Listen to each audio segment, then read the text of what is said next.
himself. And this is Stacy Herbert, and this is Erik Voorhees. So we have an all-star panel. So tell your friends who are still at lunch to come in, because, I mean, I guess Libra was probably the hottest topic this year, wasn't it? I mean, everybody wrote about it, brought a lot of PR to crypto, yeah, whether Libra is crypto or not, that's maybe something we can discuss.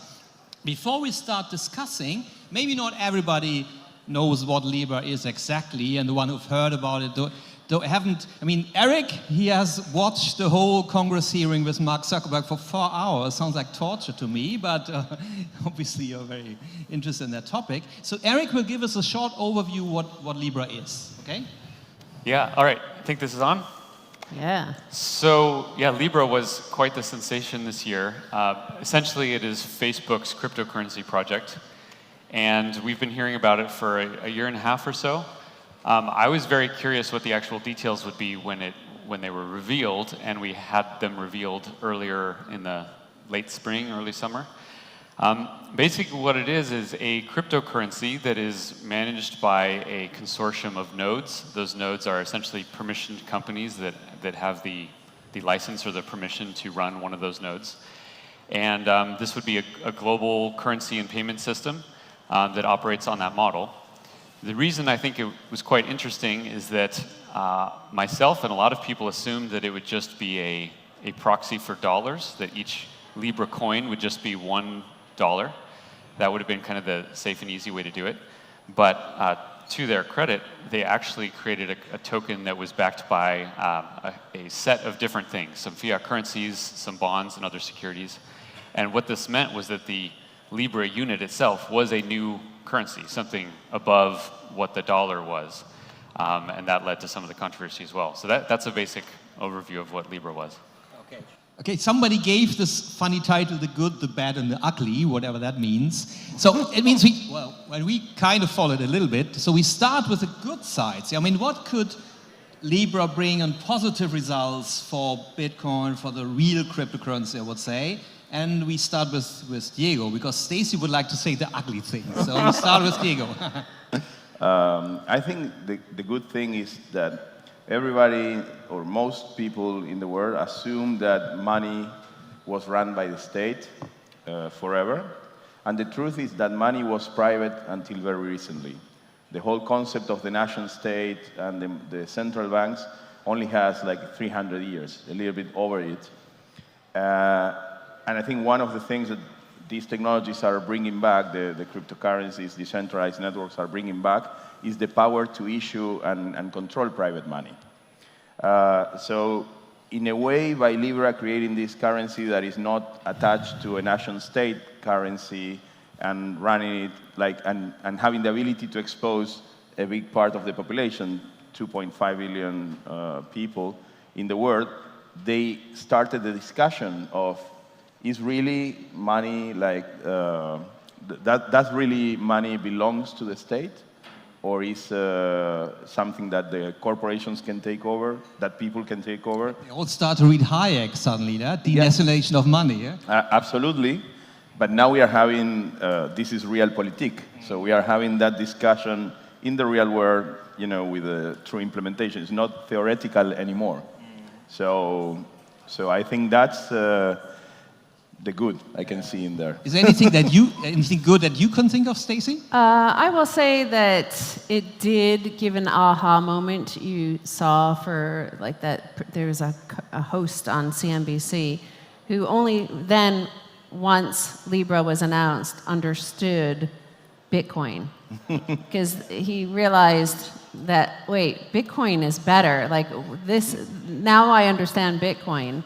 But first of all, I don't think it's a cryptocurrency, however, but it is on the good side, some might say. It is battling the government for us, and they have billions of dollars to do that. On the other hand, that's also bad, because then Mark Zuckerberg gets to be the negotiator for regulation on our behalf, the industry's behalf.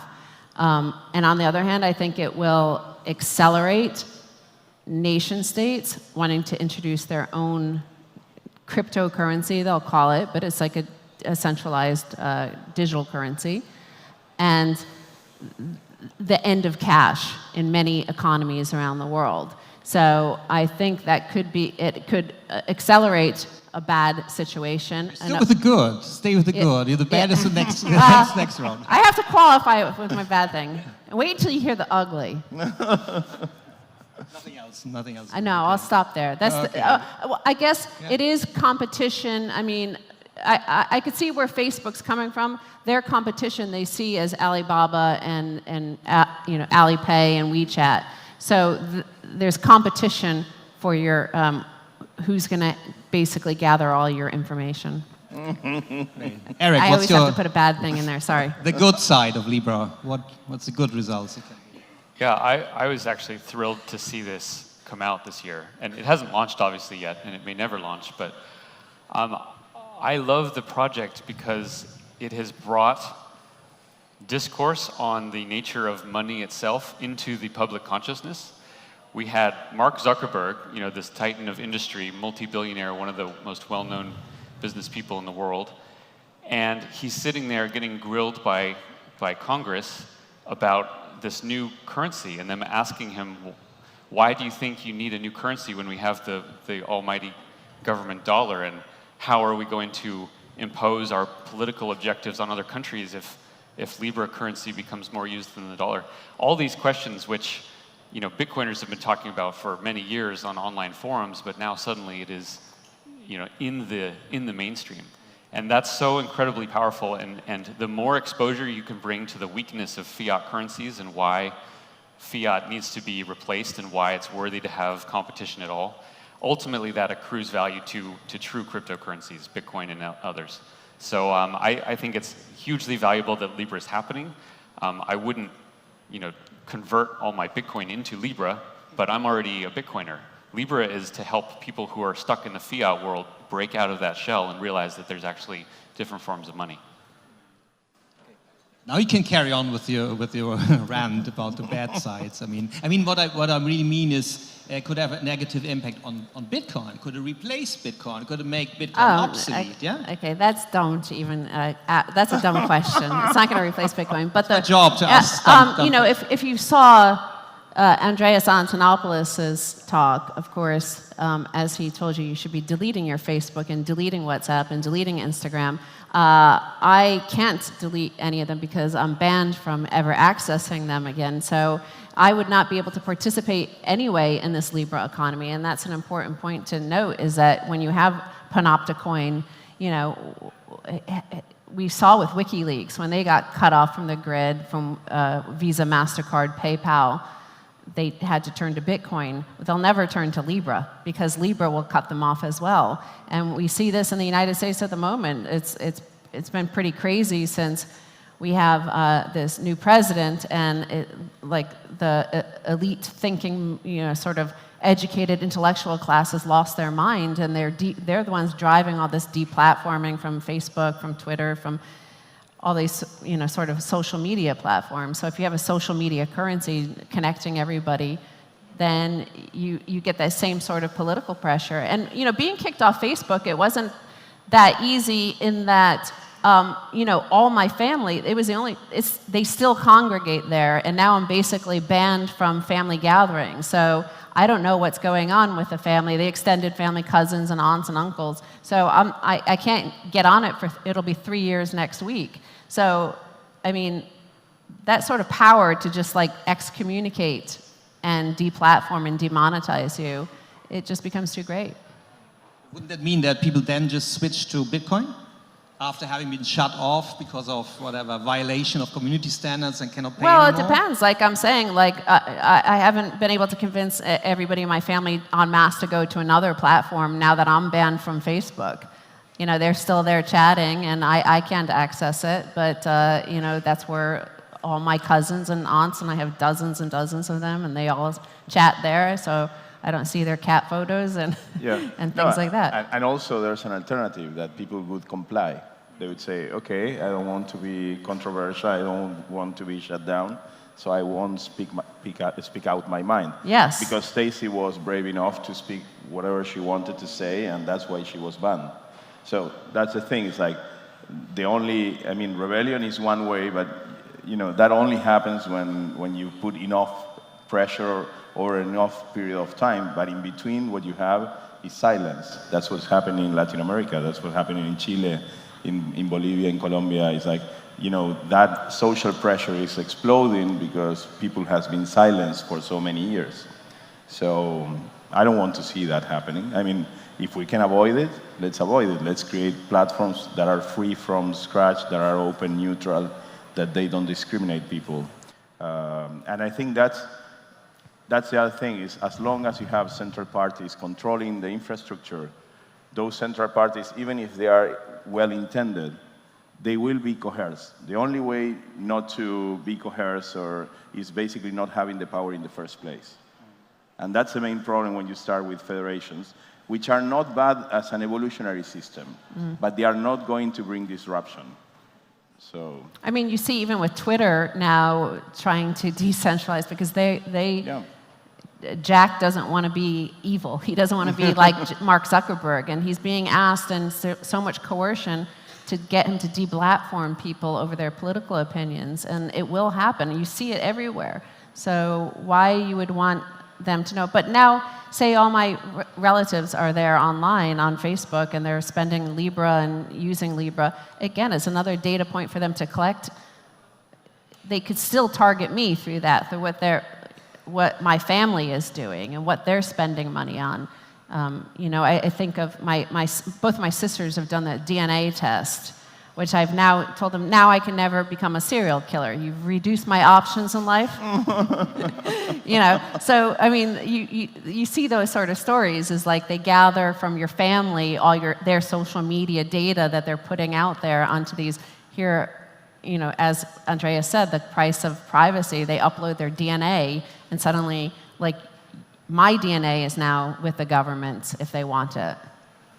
I think we have to be clear about what we're comparing Libra to, right? So obviously Libra is a panoptic coin. I love that, whatever fiat currency they're already using. Cash is already going away, so that's an inevitable thing that's already going to happen. So Libra is no better or worse on the surveillance side.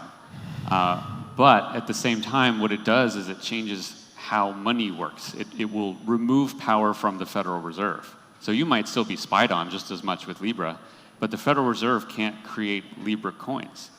Only Zuckerberg can do that. And when you have a world where parties have to suddenly compete with each other for their currencies, the best currency will start to win. And the Federal Reserve has not ever had to deal with that kind of competition. So a company like Facebook is so large that it actually represents a credible threat to fiat currency domination in the shorter and medium term. And the best cryptocurrency with the best properties, which I would argue is Bitcoin today, probably wins that over the long term. And both of those pull away power from fiat. You already announced that you see it predominantly positively, but do you have any negative idea of it? Just as we are in this ugly round now? I don't know. Well, you did call it panopticoin. You agree? Yeah. I mean, it is worse in many ways relative to Bitcoin. So I can give you a lot of reasons why it's not nearly as interesting as a Bitcoin, but there's lots of people in crypto doing that already. So I like to focus just on the fact that, I would actually recommend anyone that's interested in this topic, you should watch at least a few hours of this congressional testimony where Zuckerberg's there. And the discomfort and the disdain that these politicians had because someone dared to challenge their authority over money. There was something beautiful in that confrontation. And so the whole time I had a big smile on my face. And I'm just happy to see that cryptocurrency has caused these kind of discussions to happen. Yeah, and they were blunt. They were expressing, I think that for me was the ugly, but also the beauty of it, like seeing their intentions expressed in words. Like what Erik was saying, they expressly told Zuckerberg, like, do you know that the USD is our tool for basically exporting our politics to the world and enforcing them? And we don't want to use the physical power anymore, so this is the tool. And do you know that you are actually, shaking that or threatening that? Are you conscious of that? The question was like, do you realize what you're doing? That's like the strongest threat you can do, being They NSA. openly say openly that. Yeah, said sounds that. like some conspiracy theorists. Yeah, exactly. They say Yeah, that exactly. usually, If but it's they open about we using tin hats, it's okay. But it's like the Senate of the U.S. like expressly saying that. But the fact is, you could have cash. Max has torn up many piles of cash on stage, and it is anonymous. You can't be anonymous with Libra, and it is like, if you walk into a casino, that's one of the most psychologically, they target you the moment you walk in. They know how to make sure they part you from your money, right? You're going to lose everything. The house always wins. The same with Facebook is they know so much about you, so much about your likes, your desires, your fears, based on the psychological information you give them. So there is, more concern that they could target you for addictive sort of behavior in terms of spending your money and separating you from your wealth. Now, as the governments seem to become a bit nervous, could that mean that they now will all introduce their own central bank-based cryptocurrencies, like the kind of anti-Bitcoin that we come with a wave of all these pesos and whatever, and that then nobody will talk about Bitcoin anymore because everybody will be used to that, and we have total surveillance? Is that the big danger? Well, yeah, I think until we have a Big Brother system in place, and then we will realize what we gave away. And I think that's the discussion. That's a discussion of the decade, of the coming decade. Is privacy, is how valuable privacy is and why we should defend it. And it's a discussion we are not having in the society. I mean, maybe the Cambridge Analytica cases triggers some of that, and that's why a lot of opposition to Libra and Facebook came, because there was some kind of consciousness about that. But the truth is we don't cherish our privacy enough. And I also fear that the digitalization of money, if it's not done through platforms, open platforms like Bitcoin and or that have that ethos, will end up in a totalitarian system. Because if they know your every move, they know what you bought in the morning, they know what you bought in the afternoon, in the night. It's like basically your every move, and then they can control every. And the thing is who is, because people have this naive thinking, saying, okay, but the government is good, it's trying to protect us. But let's say that we assume that's true today, that we have a good government, they are doing it for the good reasons. What happens when the government changes? What happens is the following government is a totalitarian system, and we already gave away all our liberties and privacy. And that's the fear I have. It's not thinking on the nice governments we have today. It's thinking on the bad governments that are coming next. And that's what I did include in my bad, is that I think the announcement of Libra did accelerate the open discussion that nation states will start issuing these. As Mark Carney, who is the head of the Bank of England, he's until January 1st, I guess, he was at Jackson Hole, Wyoming, the meeting of all the central bankers in the world just a few months ago, and he said it's time we need a global currency, a global crypto, basically monitored by the IMF, a synthetic currency that to replace the dollar. So and this, as he said, it's just a digital cryptocurrency, so there will be no physical manifestation of it, meaning a lot of countries will no longer have access to anonymous money if that's their panopticon future. I don't think that's the future. That's where we are now. The US dollar is already a digital currency. And the US dollar already is the global currency that most people use or that most countries have in their reserve. Have you ever gone to Argentina? Everybody uses piles of cash to go buy their homes because they don't trust the bank. We don't have... Well, that's first world. Right. I might First say. world. First world, because if you go to emerging markets, it's different. And now we have to assume that, or realize that was true a few years ago, but now China also broke that dollar supremacy, and there's a lot of... It's a new economic circuit appearing in the other half of the world. So I think, that fragmentation in that sense, I agree with you maybe until a few years ago. I think that the whole system is becoming more fragmented, and I like that because I think the higher, we have a lot of social contracts and nobody knows which social contracts we are adhering to, and that's one of the problems of our society. And the problem is that the nation state gather more and more power, and a lot of those social contracts should be decided on a regional level, on a city level, on a family level. And what we have been doing is pushing social contracts upwards, and this thing of trying to build this government of the world institution is actually pushing that to the ultimate level. And the further you go up, the less connected you are with the needs and the individuality, the more oppressive the system becomes, because the majority will never reflect the individuality and the diversity of the people and humanity. And I think that's the tension we are having here. We are having systems that are trying to make decisions for bigger and bigger amounts of the population, and those systems are not reflecting the needs of the people. And the explosions in Latin America had to do with that. So we have to rethink what is the real role, or which social contracts we want to delegate to the state, which social contracts we want to delegate on a global scale, and start discussing that. Because I think it was given for granted, and these macro organizations have been gathering more and more power and reflecting less and less the needs of the people. So I would like to open up the discussion to the audience, because that's what the panel is for. One just very short answer, with a short question with a very short answer. Do you think that Libra will ever happen, or will it be stopped? Erik. I think it will happen, but I'm worried that they will change some of its most important properties. Yes. Mm-hmm. Absolutely. Primarily, I think they will change it to be a one-to-one backing with the US dollar. Mm-hmm. I don't want them to do that. I think if they do that, that will reduce the antagonism from the politicians enough where that they could launch it. But I would give it a 50-50 chance of launching at this point. Okay, Stacy? I think it will probably end up launching more as like air miles sort of thing. Okay. You know, I think the government, the U.S. government will, as Brad Sherman and all the various congressional and senators have said, is that they're against this. Diego? I think they will end up lining up with the nation state, mm-hmm. and basically the users will be segmented by their nationality, and they will have a version, like a local version of the currency.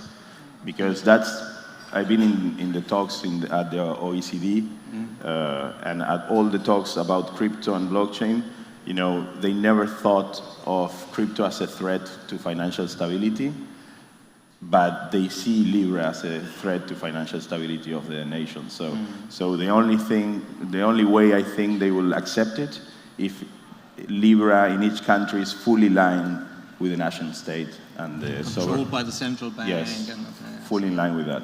Okay. Questions by you guys? You want a microphone? You should have a microphone, I think, so you can. Yeah, Steve. Steve. Yeah. Come on up on stage. I think they have to, like... All right, this is my Kanye West moment. I'm just going to be like Kanye West and put myself on the panel. So one of the things we haven't discussed yet is the effect of Libra on merchants and how you can censor what people can even buy. Let's just say, for example, they decide they don't like Nike, they like Under Armour. They can literally just censor what people can buy. Or it could be a completely legal product, and they can just decide we don't like it for whatever reason, and now you can't buy it with Libra.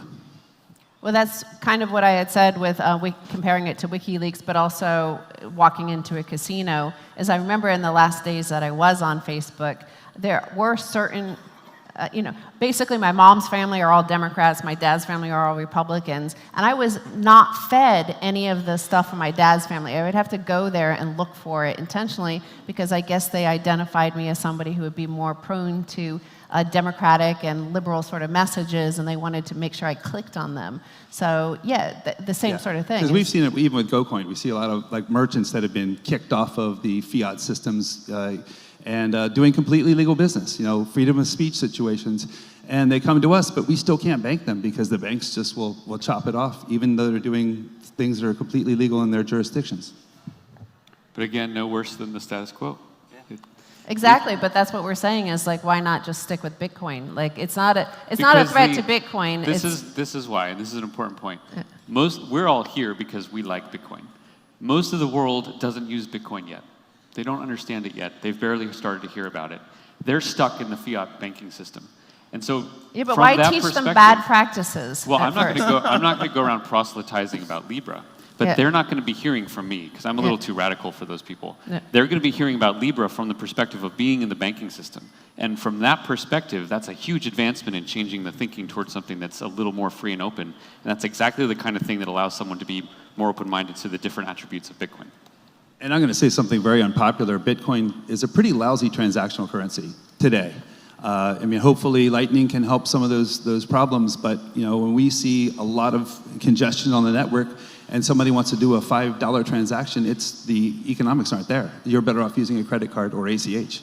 And it's unfortunate. I mean, I'm a little bit biased because RSK in a way is scaling Bitcoin, and transactions in RSK are 3 cents. So you have alternatives, but I think, and we are not alone in this scaling of Bitcoin. But I think it's not only that, it's the fact that Bitcoin will still be volatile for a long time, and people in day-to-day situations, they need more stability.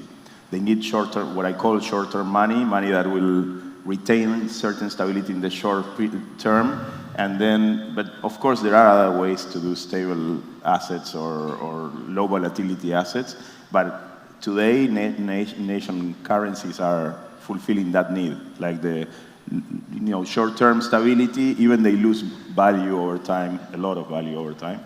But We have one more question. We have one more chair on stage if you want. Yeah, come, gentlemen. yes. I'll give my seat up now. The growing panel. A new My invention of Kanye the moment Bitcoin. is over. Oh, look, you see, you started a trend. Yes. So everybody can come. What's going on? What's going on? My name's Oflo, and I had to write down my question because it's a lot to come out at one time, and I'm like, all these different amazing people with so much information and intelligence. So like, how can I ask all of it at one time? Post it on Facebook.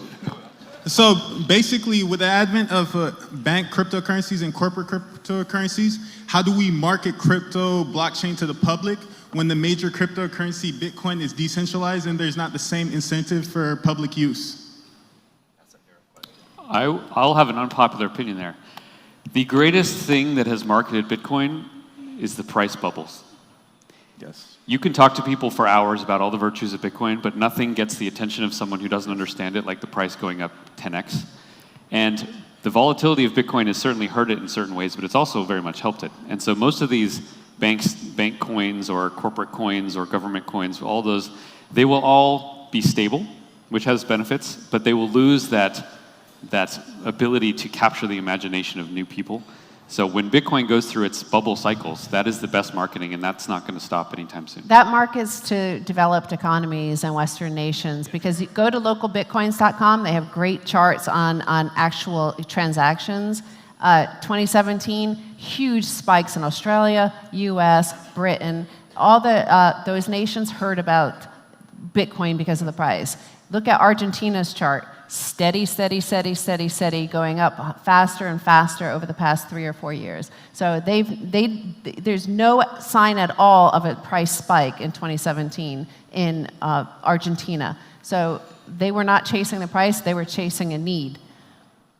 So are you saying that price is the main indicator for marketing to the public? For Westerners, I think. I would say I agree with Erik in the sense that you have two situations. You have places where the financial system is lacking. Rodolfo's drumming means we need to come to an end. Yes. Yeah. Okay. So you have situations where the financial system is completely lacking, like in emerging markets, and the national currencies are so unstable that you don't have a place to go. So Bitcoin becomes that place to go, what Stacy was saying. But the truth is, when I see the adoption cycles, people come for the bubbles and use it on the crisis. And that's what I see. That's a pattern I realized very later down my path in crypto, is that people buy Bitcoin when it goes up. That's the truth.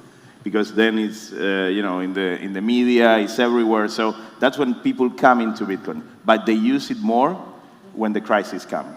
But they need to be already in the system. Thank you so much. I love this panel. Really interesting. I hope you liked it too.